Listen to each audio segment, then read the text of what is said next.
Oh my god. This live, you guys. I didn't know if we were gonna make it. Ah, I'm so annoyed. There's so much construction going on around my apartment today. Can you guys hear that? Let me know if the noise really bothers you. Okay, but sorry. Okay. So, I watched Oppenheimer 2 days ago now. I was supposed to do this review like the day that I watched it, but then things just kept happening and my plans got pushed back. And now here we are 2 days later. Hold on a second. Let me just get my laptop well situated. So, full disclaimer, as the title suggests, this is going to be an unhinged, okay, slightly inappropriate, unabashed, unserious, most important of all, female gaze review of Oppenheimer because it finally came out in Japan after like 8 months since its initial release. That's how long it took them to deliberate even releasing it here because, you know, the sensitive history of Japan being the first country that the bath bombs, we'll just say, that the subject of this movie is about. They were the first test subjects, so to speak. And so, yeah, there was a lot of political contention with releasing the movie here, how it was going to be received. And so, obviously, just as a disclaimer, I want to say that this is in no way meant to be insensitive to the experience of, you know, the Japanese people or whoever's ancestors were affected by this piece of history. I'm not here to make light of history, right? We all know what happened. Um, I'm also not a history buff, so please be kind with me if I don't get all of the details right. I did a little bit of preliminary research, but yeah, I'm not here to make light of anything or to invalidate anyone's feelings or trepidations about the film. I am here to simply like take my enjoyment out of a product that Hollywood make. Anything that comes out of Hollywood, I'm going to suck as much entertainment and giggles out of it as I can. Okay. And also, this is just my like I said in the title, this is my female gaze genuine reaction to a lot of things in Oppenheimer. So if you're not easily offended or if you're not too sensitive to this subject matter, come along for the ride because we just might get ourselves canceled today. Okay, no, but first of all, so Killian Murphy has still got it. Um, Killian Murphy was like probably my one and only white guy man crush Monday since I was like a teenager. The first time I saw him was in one of the Batman movies. I forget which one, but he was the Scarecrow. And I was like, oh, wow, that's a striking person. I also have this random movie that was really small. I think it was released in Ireland or it's an Irish director. And that's probably why it was never well known by international audiences, but he was in this movie called Breakfast on Pluto where he played a either transgender or like trans presenting performer, which I also really liked. Um but yeah, I almost forgot about Killian Murphy even though there's really no reason because he's been active this whole time. He's in Peaky Blinders, which I still have never gotten around to watching because I don't have Netflix. But yeah, this movie reminded me that Killian Murphy is okay. This movie reminded me of kind of like my type. So not Killian Murphy the actor per se, but Killian Murphy in this role in particular, dark academia zaddy. Like somebody had to say it. Okay, that's what the whole aesthetic is giving. Ooh, all the construction stopped. Okay, now I'm distracted because I was just getting used to. the sounds. But dark academia zaddy, okay, nuclear fission zaddy, atomic bomb zaddy. Like, I don't know how else to characterize this movie. This is the female gaze, remember. Straight out of Wattpad. No, but like seriously, okay. I don't know how to let me gather my thoughts. I need to explain this in a way that doesn't give away too much of my personal history away, but basically just the photo realness of kind of the hot, tortured academic. I feel like they captured so well in this movie, complete with the like the pasty complexion, you know, he looks like he hasn't been out in the sun for 10 years because he's probably just locked up in his laboratory or his office doing research all the time.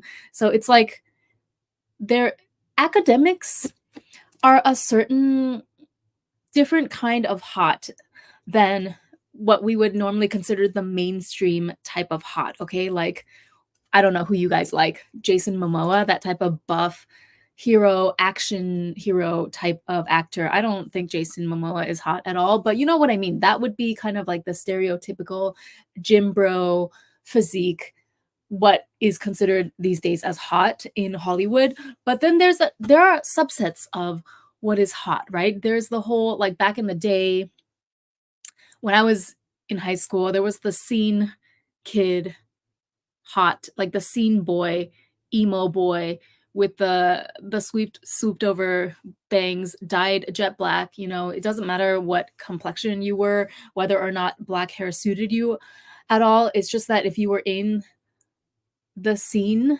music scene, then all the boys had the same haircut, all the boys had the same skinny, like barely there, emaciated look. All the boys dyed their hair black. That was hot for that demographic. You get what I'm saying? Like looking back, it's kind of like what were we all on? But at the time, if you were in the middle of the fever dream, then that's what you would consider to be hot. So there's also an academia subset of this where it's like, okay, obviously, if you get somebody like Killian Murphy to play the famed academic Oppenheimer, then it's going to get the message across much clearer than an actual academic. What am I trying to say? It's like, okay, the pasty complexion, okay, the svelte kind of slim but kind of fat, fatty, like not super muscular, not out of shape or anything, but you know, slim fat, I think is the term, right? Not jacked up like Jason Momoa or Chris Hemsworth, whoever you guys think is the buff action hero guy these days. You know, like sickly dark circles under the eyes, sunken in eyes, bloodshot as if they haven't been sleeping for days and weeks on end because they haven't. Because like that's how it is. So I'm saying that it was so realistic to me as somebody who has dated one of those types, we'll say, in the past. And it was just kind of like a jolt of nostalgia for me, kind of a reminder of one of my types. Not that I have a type, but if I were to have a type, I guess I guess the dark academia zaddy would be it. And it's also one of the reasons why I decided to stop talking with the main guy that I was seeing for the past 6 weeks because I was reminded of this type. Yes, Killian Murphy as J. Robert Oppenheimer influenced me to stop talking to the guy that I'm seeing. I'm kidding. Not really though. It was not the major reason, but after seeing this movie, it just further solidified my decision to cut off contact with him. So anyway, um yeah, it's just like I just think their portrayal of that whole academic society, that world was very accurate. And who knows how accurate it really was? I mean, unless you were actually there participating as a participant in that time period, in that space, you wouldn't know for sure, but it just felt very realistic to me. So, already right off the bat, the tone of the movie was up my alley, and the overall the thing that contributes to the whole dark academia part of it is the tone of the entire movie, right? So it's very, very I really, really liked the pacing and just the whole style of the movie. It was hypnotic. I think that's the right word. And that was made in it was made in such a hypnotic way that you could never take your eye away from the screen. Even though the actual subject matter, the actual scenes of the movie, um, are not necessarily the most exciting thing. That's why I was able to watch this movie, right? Because usually when it comes to like war period historical type of dramas, I'm very wary, especially if they tend to include a lot of, battle scenes and violence and gore, things like that. I definitely try to avoid because I don't have a good stomach for that kind of thing. But since I knew that this film was centered more around the behind the scenes development of the bomb more so than the actual, like, they don't show any footage or depiction whatsoever of the actual aftermath or immediate aftermath of the bombs being dropped on Hiroshima and Nagasaki. So and that was also like a criticism from, or a sore point with, I guess, a lot of Japanese viewers. But I mean, I would argue that, okay, I don't want to get into too much of the political stuff, but I would argue that the point of this film is not to depict that aspect of the war, right? The point of this film is to explore kind of the inner world and the inner conflict of this one individual, which happens to be the father of the atomic bomb. So if that's not the film that you want to see, if you want to see, you know, a film highlighting the struggles of the receiving end of the bomb, then there are different films that highlight that part. You got what I'm trying to say?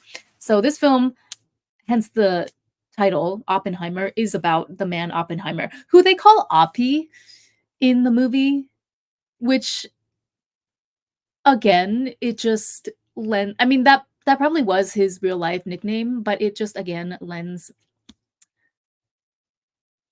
credibility, I think, to the whole Wattpad atmosphere of the movie. Okay. Um yeah, I don't have like much to say. This is not going to be an in-depth serious review or like a history review. This is just my unhinged thoughts. Um before I get before I go any further, let me check up on my cat. I think she's trying to get into something that she's not supposed to. What you doing? Doing?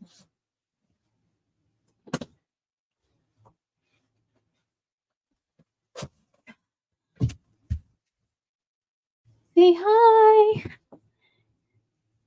This is Maxine. She just woke up from her nap, so I know that in a couple of minutes she'll be starting her zoomies, and it usually takes maybe like a 5 or 10 minute lull from when she wakes up to when she goes crazy. I guess she has to release all this pent up energy that she just spent collecting during her 2 hour nap this morning. Anyway,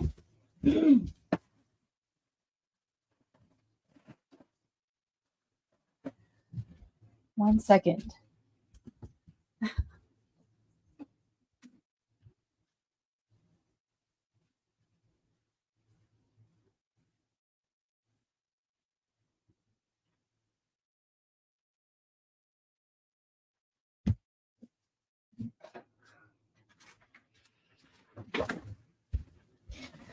All right, so where was I? Like I said, I'm not going to like summarize the entire movie or go scene by scene. This is not that type of review. There were just a few points, since I'm a manifestation girly, I could not help but notice and have a little chuckle, have a little smile to myself in the theater. So, well, first of all, like the subject matter itself, I mean, the film is about the development of the atomic bomb. So it involves a lot of talk about quantum physics, which the spiritual community has definitely co-opted and picked up on that term, because quantum physics is the domain that we're talking about when we speak about parallel universes and multiple realities out there that we get to choose from. So I think one of the quotes in the movie, I'm probably going to butcher it, but I think it was Albert Einstein that said, "Oh, this is not just a new way of explaining science. You are talking about a new reality," something like that. And so the fact that it's about quantum physics, we love that. Also, I really liked, oh, I have reference materials. Oh my god. I always forget. Okay. Hold on one second.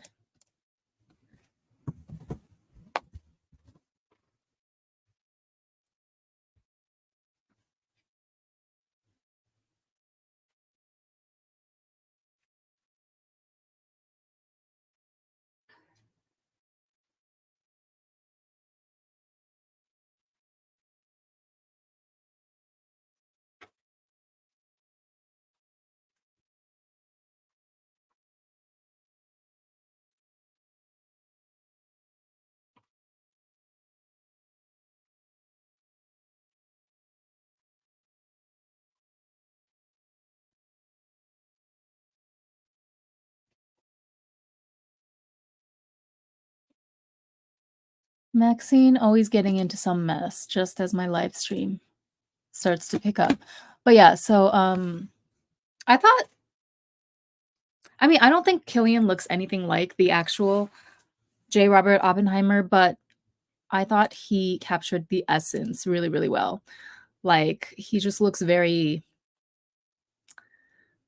intense and sickly and tortured. You see what I mean? So I can't show you the whole picture here because I don't want to get flagged for nudity, but you see, it's not like a buff, hot body or anything, but this is an academic body, okay? And if you were in that space, you can see that, oh yeah, there's some weird attractiveness about that. If it's similar to like people who are attracted to goth guys or emo guys from the scene of the early 2000s, or yeah, vampires, right? Who with their paleness before Twilight, so pre-Twilight vampires that were known for being pale and sickly looking because they cannot come in contact with the sun, and yet we still somehow we think it's hot because of the female imagination, because of Wattpad. Okay, um, yeah. Okay, why is this orientation different?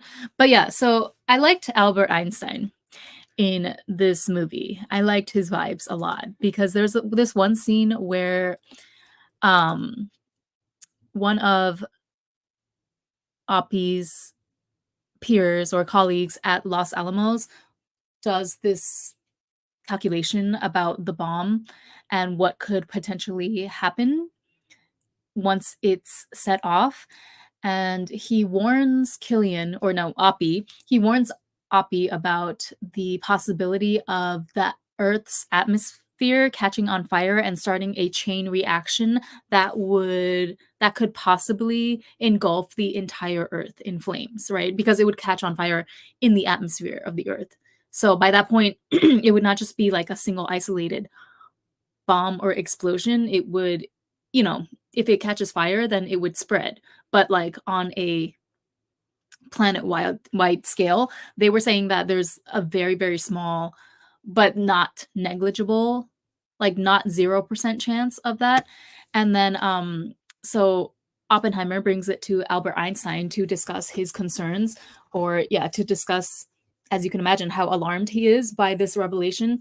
And then they have this talk about, yeah, well, it does look pretty serious. And then before they part ways, Albert Einstein folds up the paper of the equation that Oppie showed him, and he's like, "Here, this is yours. This is not mine." This is not my work. So, in other words, this is not my problem. And I just loved that demonstration of setting his boundaries. Like, let's give a round of applause for Einstein for setting his boundaries in that moment. Okay. Even though, I mean, if so, hypothetically, if the world did catch on fire on the off chance and got destroyed by the launching of the first atomic bomb, it would be his problem. It would be everyone's problem by that point because, well, technically, it depends on how you look at it. Because you could also say it would be no one's problem because by that point we would all be finito, unalived, meaning that it's no one's problem anymore, right? If that's the end of all consciousness. But no, you get what I'm trying to say, right?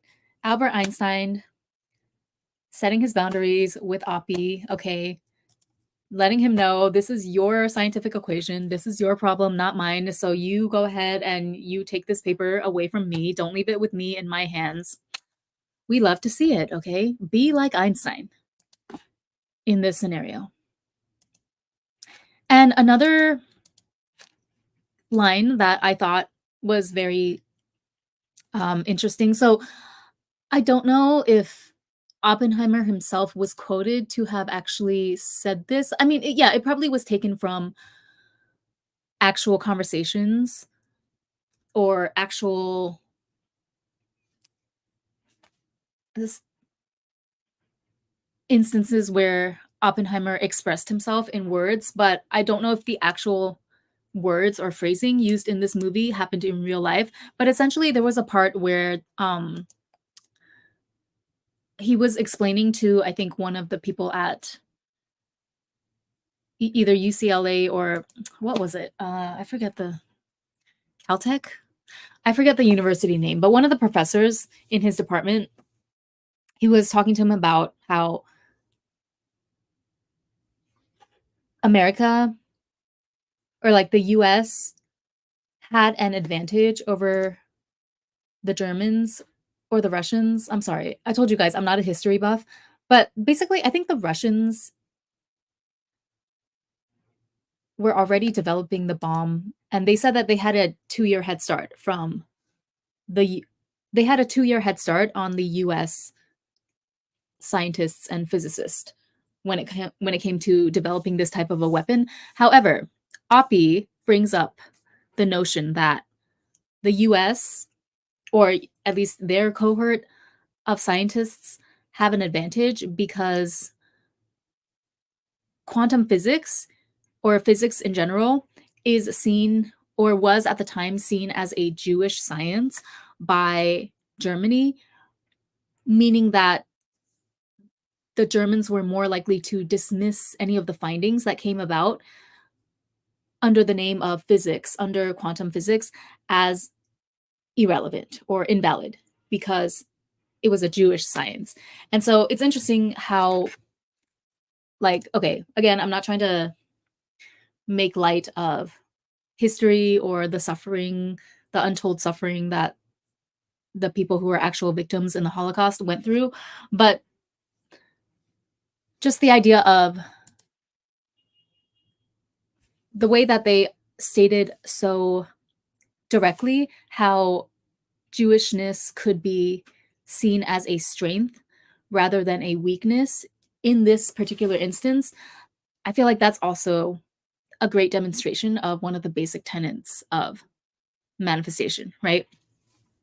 And also, we don't have to go that deep into like, okay, obviously, we're not saying that, it was beneficial for someone to be Jewish at the time and be susceptible to getting captured by Nazis and thrown into a concentration camp. We're not saying anything like that. But I think, in contrast with, there was a scene in the beginning of the movie where Oppenheimer first meets Louis Strauss, who they had a whole conversation where Strauss is kind of trying to correct him or let him know that the pronunciation that he decided to go with. Strauss tells him that his name is not pronounced Strauss, it's Strauss or something. I don't know. I don't remember exactly, but he's basically saying um, he doesn't want his name to be pronounced in the Jewish way, right? So as to make himself seem, so as to, protect himself a little bit, because he wants to distance himself. He wants to distance himself, Strauss does, from being Jewish so as to protect his status. Which, like, there's nothing wrong or right about that, but that was Strauss's standpoint, that it was a huge liability to be Jewish, to have a Jewish last name. But on the other hand, we have Oppenheimer saying that no, it's actually our greatest strength when it comes to developing this weapon of mass destruction, even though we're behind when compared with Russia and Germany, even though they could beat us to it. But we have a good chance in this race because of the fact that physics is viewed so poorly by the Nazi regime, because they view anything that has Jewish origins as being of lesser value, right? Or just invalid in general. So I thought that that was an interesting juxtaposition. And then there were so many big names in this film. I mean, one of the whole selling points, even throughout the whole press tour and everything, is that it's a star-studded cast, right? But I do think that there's so many great actors in this movie. They have a lot of talent. We have, of course, Killian Murphy as the main character. We have Matt Damon, right, is the general that's in charge of the Los Alamos secret camp. Um, yeah, Emily Blunt as Kitty, Oppenheimer's wife. Florence Pugh. I'm having trouble remembering all these names. I'm surprised that I remember so many. Florence Pugh as his like communist love interest that he continues to have an affair with even after long after he's gotten married to Kitty. Um, I noticed so many people. It was almost like I almost felt distracted by the yeah, so this is the next guy that I'm going to talk about. But I almost felt distracted by the sheer number of famous faces that I recognized. And this is not to take away from anyone's like acting chops. I thought that everyone in this movie did a brilliant job. It's definitely a top-notch like cream of the crop. It's Christopher Nolan, right? So it is the best of the best in terms of quality and artistry. However, I could not help but be distracted by a few familiar faces just because they're so big and well known for things for like okay, someone like Killian Murphy and Emily Blunt, I see those as they fit this movie, right? Like they are the people that I would expect to be called upon to act in a serious historical drama of this caliber. But then there were also some other people like Josh Peck, for example. Do I have a picture of him? I think I added a picture. Yeah, see, Emily Blunt, this is totally, she's in her element, right? Like A class or A list actress, Academy Award winner. I don't know if she won anything, but she should have, even if she didn't. But then, like, when I saw Josh Peck in the crowd, I was like, whoa, that's Josh Peck from Drake and Josh on Nickelodeon, which I never watched that show in its entirety, but I recognize Josh Peck from Nickelodeon, right? And so it's just hard for me to unsee that. Even though I think he did a great job in this film, he didn't look out of place, but I couldn't unsee the fact that it was Josh Peck, right? Like I don't know what his character name was because there's no way that my brain could even focus on that. All I see is Josh Peck's face here in Oppenheimer. And I think Rami Malek, is that his name? He played Freddie Mercury in the Queen biodrama. So I only saw Freddie Mercury when Rami Malek popped up. Yeah. But speaking of Emily Blunt, back to her. So I think this is the scene where this is the scene that I liked the best when she appeared in the It wasn't like a trial or anything, it was just a hearing, I guess, that Oppenheimer was summoned to after, after the events of the bombing and all of that. I don't know if the war had completely ended by that point, but basically, Strauss is like unhappy or envious of all of the notoriety that he's getting for developing the bomb. So he basically tries to launch a smear campaign against Oppenheimer. And so we see a lot of the film happens in that room and also in the not trial, but like yeah, in the courthouse, I guess you could say, because they keep emphasizing that it's not a trial, it's a hearing, or it's just a defense evidence hearing. I don't know. They were trying to decide if they want to renew his security clearance, which in the end, spoiler alert, it's revealed that they don't renew it. So they conclude that he is not a traitor. Like there's a lot of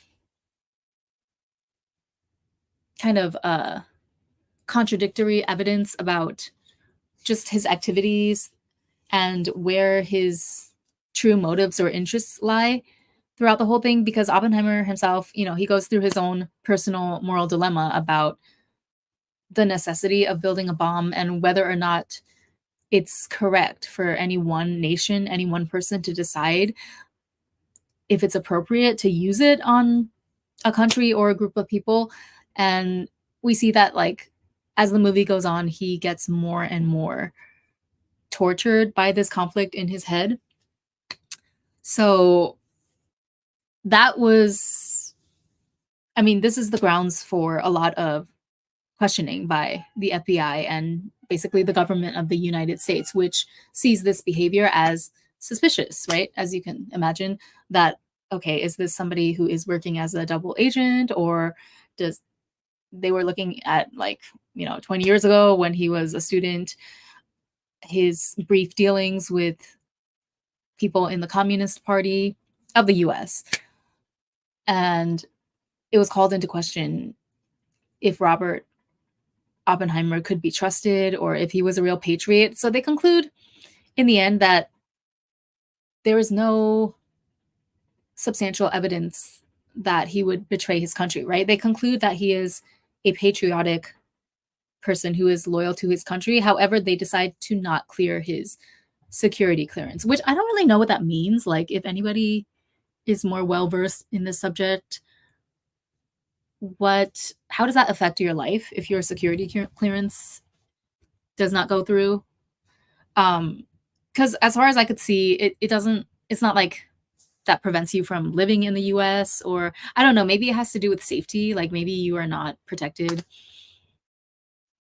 under U.S. sanctions anymore. But as far as I could see, it didn't really affect his quality of life, so to speak, nor that of his wife Kitty, because they show scenes like from all the way to his golden years when he's accepting this medal. He's like wizened and gray and accepting, this medal for his contributions to science and the history of the country and whatnot. But back to the scene where Kitty was called in to be interrogated by the FBI about her husband's past, checkered past, if you will. And yeah, she was giving me life. Like Emily Blunt absolutely nailed that scene. She was saying how they were asking her they were asking her questions that were phrased in a way to trap her, right? And she was not having it. So for example, they said, do you remember that you got a Communist Party card like 18 years ago? And she was like, how would I remember that? It was 16 years ago. No, 17. No, 18. Like basically saying that it was so long ago, I don't even remember how many years ago it was. So it's kind of ridiculous that you're asking me this because I don't remember. And then they kept saying, okay, well, so what about the card then? What about your Communist Party card? And she's like, just throwing it back in their face. You mean the card that I don't remember, that I could not possibly remember getting or obtaining because it was 18 years ago, I have no idea what you're talking about. So she was not falling for any of their tricks. And then they also asked about, I think at one point Oppenheimer was sending money through Communist Party channels to fund some war effort in Spain. I'm so sorry, guys. I'm really not good with the historical events here, but and I don't know, like, I don't know what that even means. I don't know how that would work, but yeah, they mentioned more than once in the movie that he was using the Communist Party channels as a way to send money, I guess undetected, to the Spanish war effort at the time. And so, but instead of the way that the FBA interrogator worded it was that you know that your husband has a history of at one point sending money to the Communist Party, right? And she's like, That's incorrect. Your phrasing is incorrect. Don't you mean through?" And he's like, "What?" She's like, "Don't you mean he sent money through the Communist Party, not to them? Those are two different things." And then he's like, "Well, okay. I mean, whatever. Let's not mince words. Let's not get into semantics here. But basically, the bottom line is that your husband used to have dealings with the Communist Party." And she's like, I don't like your phrasing. Dealings with the Communist Party. Like that's not you're trying to push a narrative with your questions that like the she was saying that your questioning is defective in the first place because you're using charged words that don't reflect any objectivity. So that was an amazing scene. Only Emily Blunt could have delivered it in such a sharp way as she did. Um oh yeah. Wait, hold on. Josh Peck. Hold on, let me go back. Okay, so this do you guys recognize who this is? Because I know who this is. This is Richard from Sex and the City. And I could not unsee him as Richard for the rest of the movie. I'm so sorry. But like so this is what his name is what's his name? Remar something? Jason Remar? James Remar. James Remar. He played Richard, Samantha's love interest, you know, the hotelier guy in Sex and the City. So in this movie, I guess I had to write this down because I literally cannot see him as anyone other than Richard. But he played General Stimson, who was the Secretary of War at the time. And they include a scene where they're basically like going down a list of Japanese cities that they want to decide eventually to drop the BOMB on.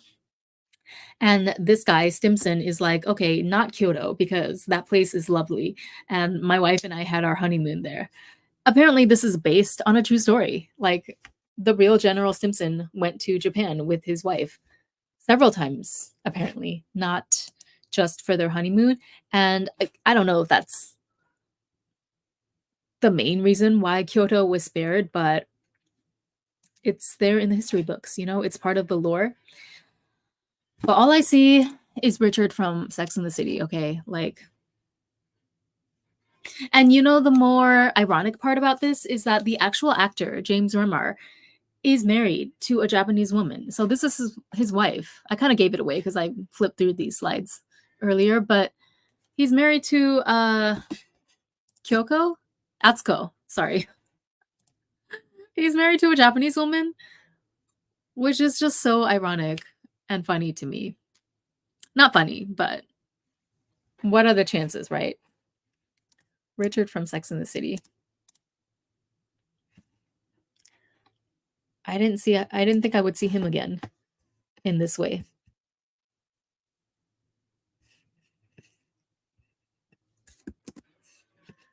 And then what else? Florence Pugh as Jean Tatlock, which makes me slightly uncomfortable because she has the same first name as me. And so yeah, her whole character who meets a tragic end. Again, I don't really want to go into the storyline. I mean, they basically like met at a communist gathering when she was a student and he was a professor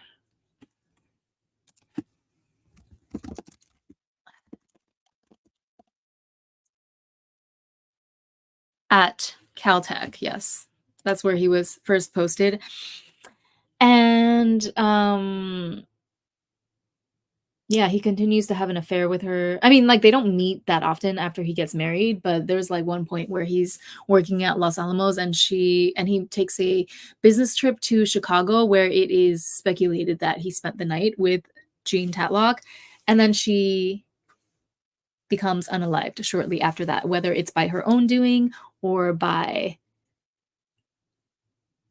communist another Communist Party member or an enemy member. It's unclear. But yeah, that's the story of Jean Tatlock. I thought it was interesting how she really despised receiving flowers from him, and yet he would still bring them to him. He would still bring flowers to her every time that he visited, even though she made it a point to express how much she disdained flowers and didn't want them. So I'm sure that has some sort of symbolism, which I am not deep enough to grasp a hold of right now. But I mean, I don't know. Like, Serial cheating on his actual spouse, that's bad. But getting her flowers, though, continuing to get her flowers, even though she acted like she didn't want them. Oh my God, what a gentleman. Green flag. Dark academia, zaddy. Okay. Oh, and speaking of, okay, so the fact that like this film spans several decades, right? So the scenes that we see where Oppenheimer is in the golden years of his life and he's receiving that medal for his overall contributions to physics and whatnot, that was obviously done by, I guess, makeup. Like, they're not just him, but also everyone else in that scene, his wife, and yeah, like the other physicists or whoever was with him at Los Alamos that was able to be at that ceremony. I guess they were all aged with makeup. You could see like clear wrinkles, white skin. But that's easier to do than making somebody look decades older than their actual age is harder to do than making them look younger or rewinding to the clock to with just makeup to make them look as much of their younger self as possible. So I don't get the sense that there was any type of special effects involved with the scenes of Oppie's earlier years at Caltech because I mean, let's just be honest, like Killian Murphy looks great, but he does not look 25. Oppenheimer was 25 when he first started his professor position at Caltech or associate professor. He was very, very young, right? He was kind of a prodigy, which is why he was able to get established in his career so early on. But yeah, you when you look at those scenes, like clearly you can tell that Killian Murphy is not 25 years old. However, he doesn't exactly look 47 years old either, which is his real age, the actor's real age. Like, he kind of gets away with, if you said mid 30s, I could kind of see it. Florence Pugh obviously is actually still in her 20s. So that was not hard to believe that Florence Pugh was a 20 something year old student at the time. But yeah, I just thought it was interesting their choice to not, I don't know, like I feel like they didn't play up the youngness of the character in the earlier scenes as much as they could have. Not that I'm complaining or anything. It really doesn't matter. The important thing is the story. You barely notice it because the acting is so good anyway. But Killian Murphy was obviously not 25. It like they could have tried a little harder, but I guess it's a moot point. It's not relevant at the end of the day. Just for the record though.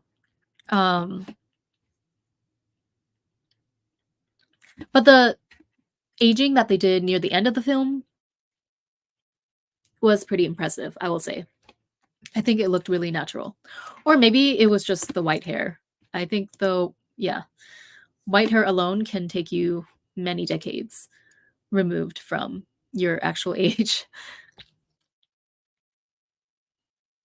What else do I have? I think that's it. That's the end of my unhinged Oppenheimer review. It was very much giving okay, so I mentioned a little bit about the overall tone of the movie earlier. Basically, it's straight out of a Wattpad fanfic. Dark academia. This movie is the definition of dark academia, okay? With the ultimate dark academia zaddy lead, which is why I just had to do this review. Um, but it was giving very much like A Beautiful Mind tease. Do you guys remember that movie about the John Nash? I think he developed game theory. I'm sure there were other contributions than just that, but John Nash, who was played by Russell Crowe, and then he had schizophrenia or something in his later years that made him very paranoid. Um, yeah, it was very similar to A Beautiful Mind, except I personally enjoyed Oppenheimer much, much more. I just felt like stylistically, and probably just the subject matter as well, it was much more up my alley. I wouldn't say that it was, I mean, for me, it was very exciting. It was very tense, edge of your seat, which I thought was impressive considering how much of the movie comprised of just a lot of the main characters sitting around at a hearing talking to each other. It's a very characters talk at each other a lot in this movie. That's pretty much what most of the film is centered around. It's the conversations and the subtleties and the innuendos, that like I imagine it would be hard to understand this movie if you're not a native English speaker, even with subtitles. Like most of the people in the theater with me were Japanese and probably they were relying on the subtitles.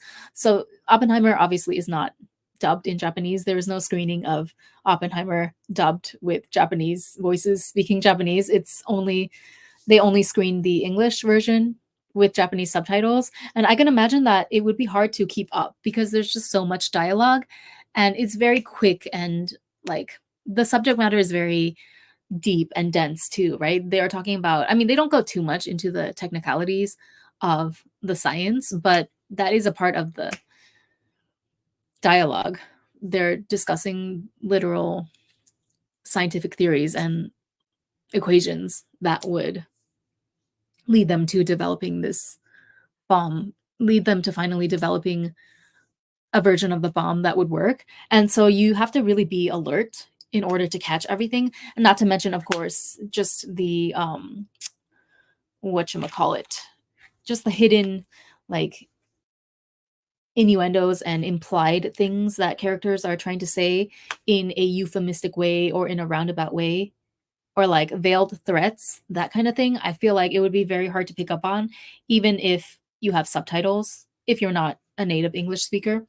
So, in that sense, you could say it just depends on your personal preference, I guess. I can see how some people would watch this movie and feel that it's not compelling enough to keep their interest the entire time or feel that it's lacking in action. So, certainly, we don't see a lot of physical action, right? This is not a movie about an actual battle out there on the battlefield between two countries, but it's more of like psychologically speaking though, and even just yeah, just visually, pace-wise, it's very, very well paced, I feel. It's not slow by any means. I don't think it's slow at all, but if you take into consideration the pace that the TikTok generation is used to when it comes to consuming media, you there's definitely an added layer of I think okay, even if you're not of the TikTok generation, it's a very the movie does a great job at building tension in scenes, right? Like it seems like it takes forever for someone to push a button and it seems like it takes forever for you know, someone is interrogating Oppenheimer really aggressively and it takes him forever to finally open his mouth and say something or even in the quote unquote celebratory scenes like when the bomb is successfully dropped over the Japanese cities, and Oppenheimer walks into an auditorium full of people cheering him on.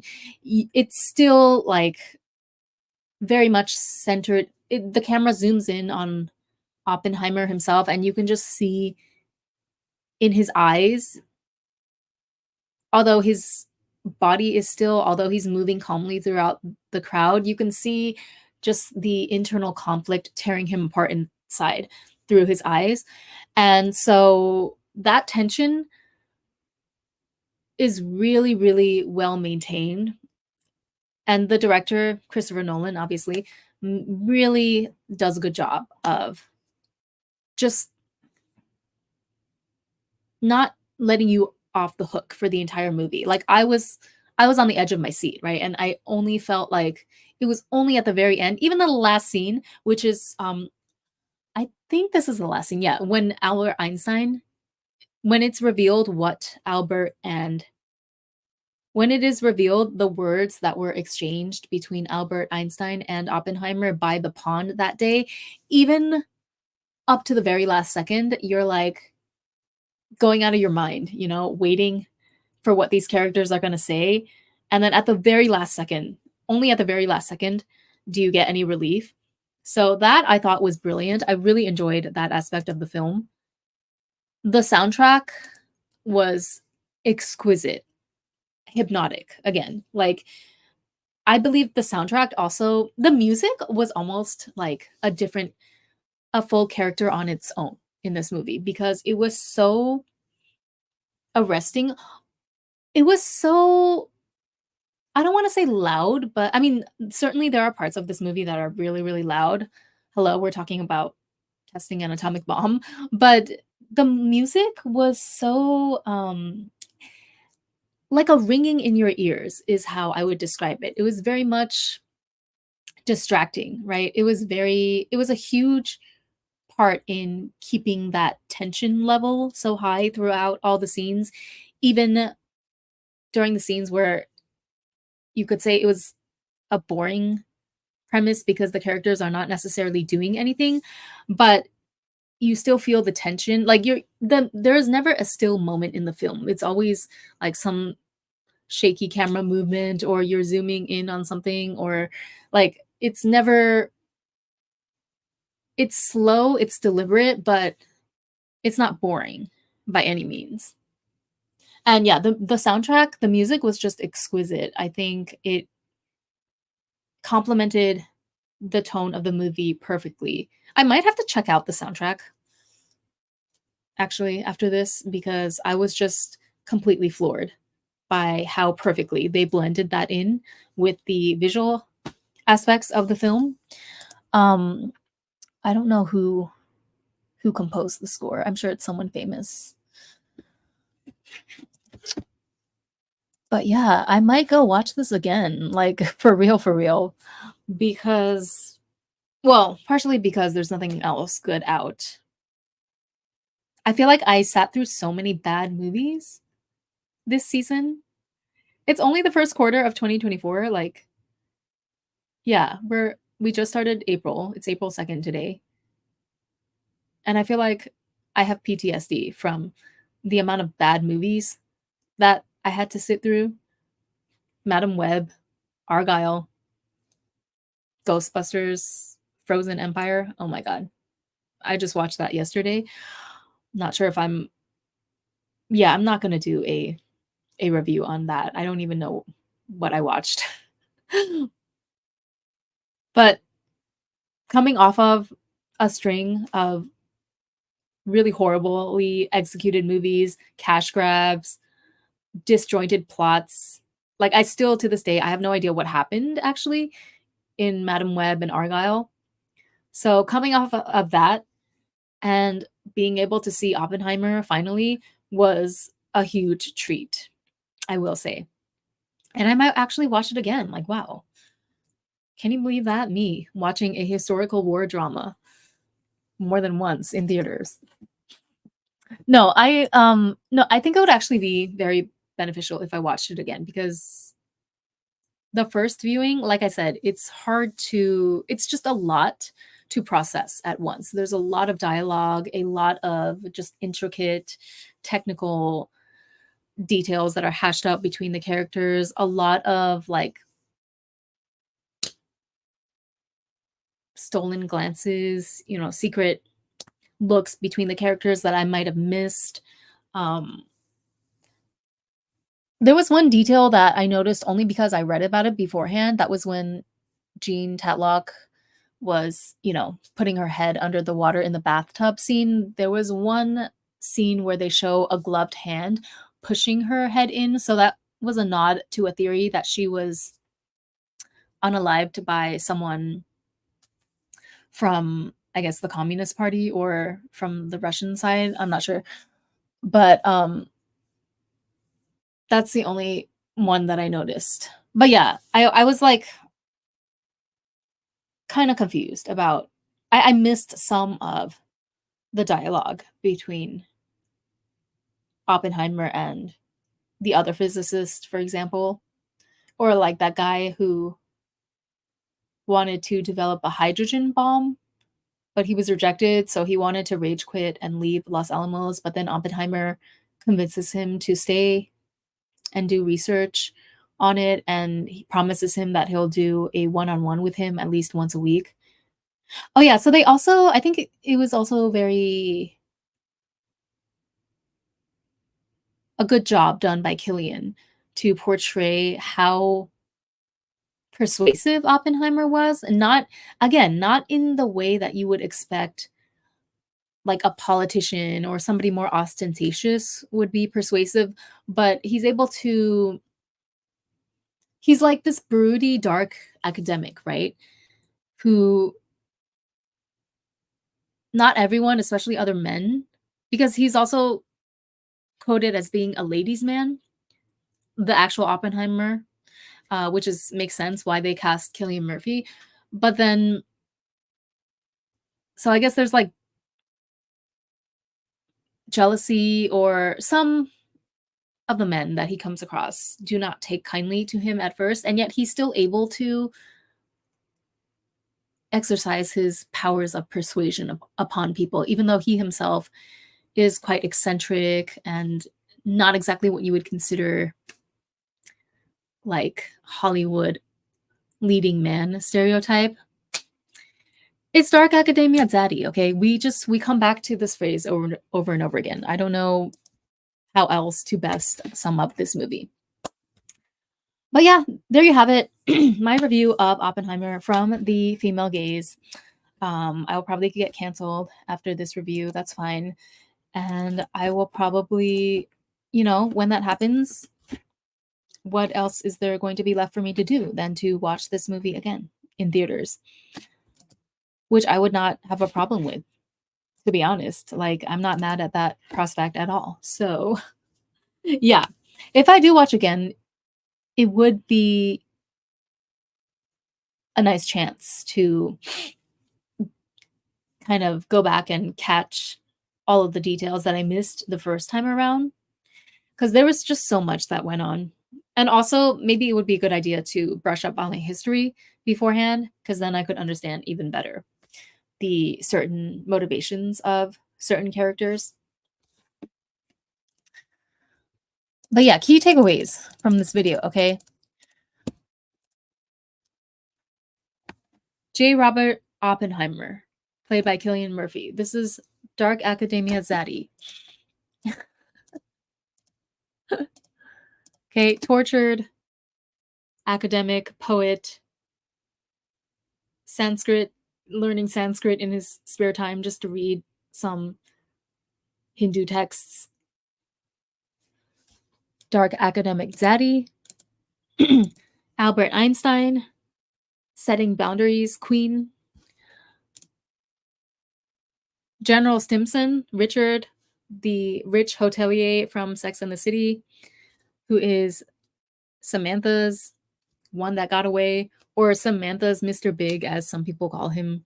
But then he cheated on her, and she had to say, I love you, but I love me more. And then she left him and found her happily after with Smith. Yeah, Samantha, him with his real wife, who happens to actually be Japanese, which makes it kind of ironic that he's starring in a movie like Oppenheimer. Josh Peck from Drake and Josh. It's his eyes, his eyebrows and his eyes. It's a very distinct expression that he has going there. And I kind of am surprised that they kept it for this movie. It just looks like Josh Peck in a suit to me. I'm sorry.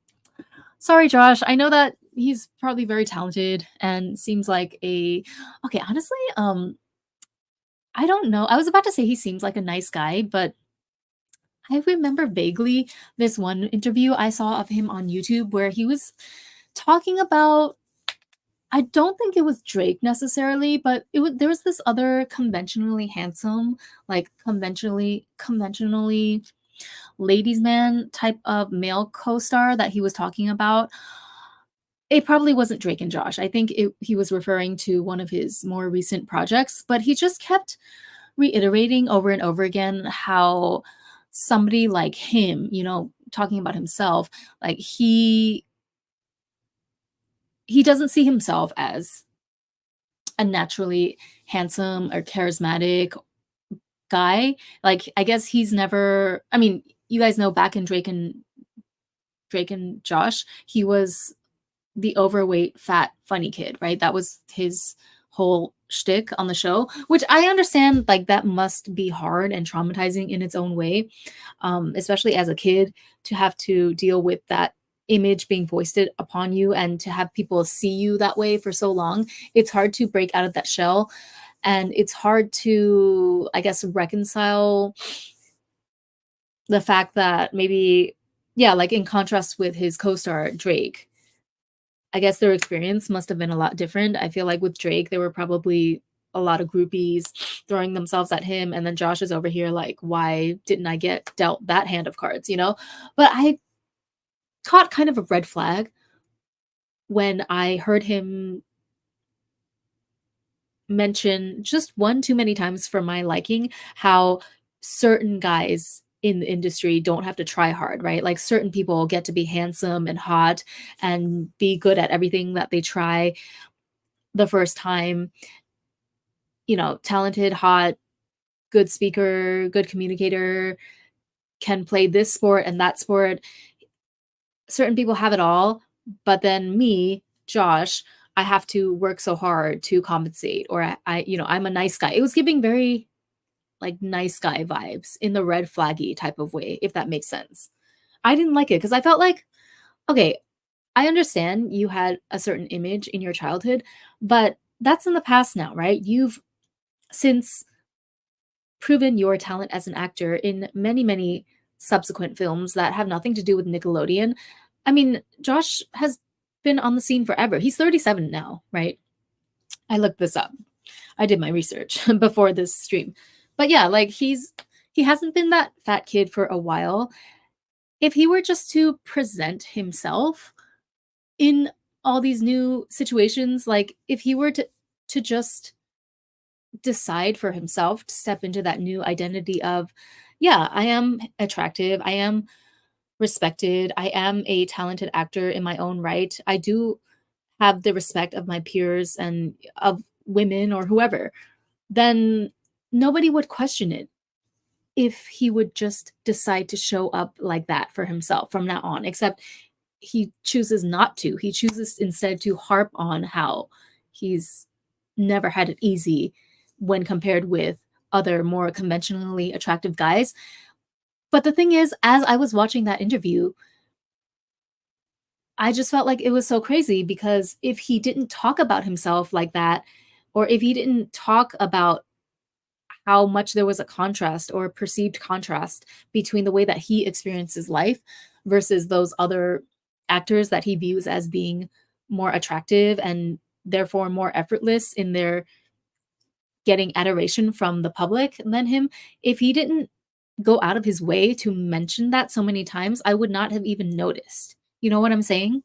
So, and yeah, I don't like that. I don't know. Apparently, I don't think he didn't support Jeanette McCurdy either when she came out with her allegations against Dan Schneider, the the producer over at Nickelodeon during that era, who is facing a lot of SA charges right now, rightfully so. I hope he gets his justice served to him. But I think Josh and Ariana Grande, there was a handful of people that kind of came out. I don't think they were necessarily hard defending Dan Schneider, but they basically said, well, he didn't do anything wrong to me. He was always nice to me. And that really rubbed me the wrong way as well. So even more than, that stuff about him having a chip on his shoulder, about not being viewed as the popular, handsome, successful guy when he was younger, that is not as important as his dismissal, I feel like, of Jeanette McCurdy's claims, like his lack of support for her. He didn't have to outright come out and say that I support her, she's telling the truth, but he could have just kept his mouth shut, right? I just felt like it was very disrespectful of him to come out and say in like this very passive aggressive way that, oh, well, Dan Schneider never did anything inappropriate towards me. He was always nice to me. Therefore, I don't know why anyone would be speaking out badly about him. So therefore, she's probably lying. Like that was his intent, I believe, in coming out with that type of a statement towards about Dan Schneider. And I didn't like it because it's, yeah, like not only is that rude and disrespectful, it's also, not only is it an obvious reaction to Jeanette McCurdy's serious allegations against Dan Schneider, but it's also such a pussy way to insert yourself in the conversation, if that makes sense. Like, just say that you support Dan. You know what I mean? If you're going to say anything, just stand on business and say it with your whole chest that I don't believe Jeanette and I support Dan. I would respect him more if he came out and said that. Like, I still would, I would obviously cancel him completely, but at least I would respect him for standing on business and just admitting that, yeah, this is my MO, instead of that weaselly little roundabout way of, oh, well, but Dan didn't do anything to me, so I can't imagine what would prompt Jeanette to say something like that in her autobiography. Like, boy, get the F out of here, okay? I don't know how we ended on this Nickelodeon uh, drama after an Oppenheimer review, but here we are. So, yeah, I think this is a good place for me to wrap this up. Thanks for watching. Let me know if you've seen the movie. What are your thoughts? Last thing I'll say. So again, I don't want to get too deep into this. I honestly don't know. That's another thing. Like I haven't spoken with any other Japanese people who've watched the movie, but yeah, I know that there was a lot of, I guess, contention or nervousness about screening the movie in Japan. Now, I will just say that when I went to the theater, I live in Tokyo, right? So obviously, I imagine there would be a slightly different reaction or vibe in the actual places that the bombs were dropped. So in Hiroshima and Nagasaki, I can't speak to what the general consensus or the vibes of the movie-going crowds were there. But I will say that in Tokyo, in my own local theater in Chofu, it seemed like a normal tempered reaction. Like nobody stormed out of the theater mid-movie angry. There was a lot of just thoughtful murmuring after the film was done. It was pretty quiet, but that's because Japanese audiences are in general very quiet when it comes to watching movies, and in Japan they typically sit through the entire movie all the way through the end credits. So that's what I do too. I mean, some people obviously get up as soon as the movie ends and walk out, but the majority of people stay in the theater. They stay seated until the credits are done rolling. I tend to do the same thing just because I don't feel like getting up that soon after the last scene wraps up, and so it's not necessarily because I wanna watch the credits, but it's a nice excuse to just stay seated and relax for another 5 minutes. But yeah, the general consensus seemed to be, like, just very thoughtful, and it was not a different vibe from any other movie necessarily that I've seen so far. Trying to recall if I overheard any conversations around me.